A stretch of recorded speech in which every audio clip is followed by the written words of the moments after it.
Imagine a world where the Vikings, not the Spanish, Portuguese, or English, were the first to colonize the Americas. What would the world look like? Would North America be a collection of Norse kingdoms? Would native cultures have thrived in a different way? Today we dive into this fascinating alternate history.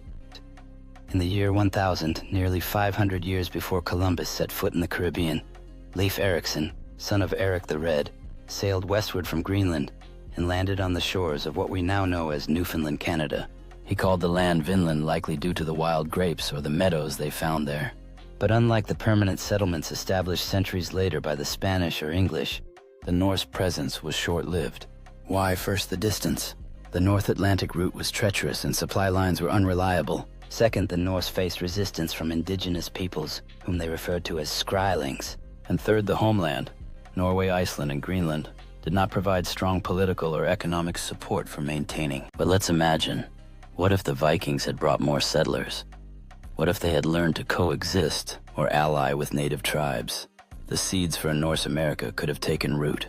Unlike European colonizers of later centuries, the Vikings didn't come to conquer vast empires. They came for trade, farming, and survival. In an alternate history, the Norse might have approached native tribes like the Beothuk, Mi'kmaq, or Innu not as enemies, but as trade partners. Imagine a cultural exchange centuries before the Columbian Exchange. Norse metallurgy blending with native agriculture. Birch bark canoes improved with Norse shipbuilding techniques, and joint settlements mixing Norse longhouses with native wigwams. Language too might have evolved, a Creole of Old Norse and Algonquian dialects. Rituals, gods, and legends merging across continents.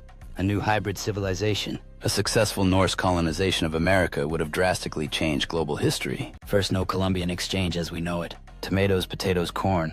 Would they have reached Europe later, or differently? What about horses or smallpox? Disease might have spread more slowly, saving millions of indigenous lives. Second, no Spanish or Portuguese conquest of the Americas.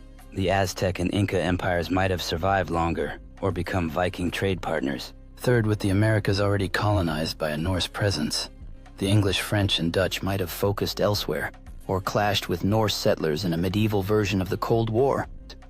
Would a Viking-led America have become a modern democracy? Norse society had early forms of democracy, like the Thing, an assembly where free men debated laws and judged disputes. Perhaps this would evolve into a proto-parliamentary system in the Americas. Religion would play a major role. Would the old Norse gods, Odin, Thor, Freya, have remained dominant? Or would Christianity, which was spreading through Scandinavia, have won out? We might also see advanced craftsmanship, early exploration,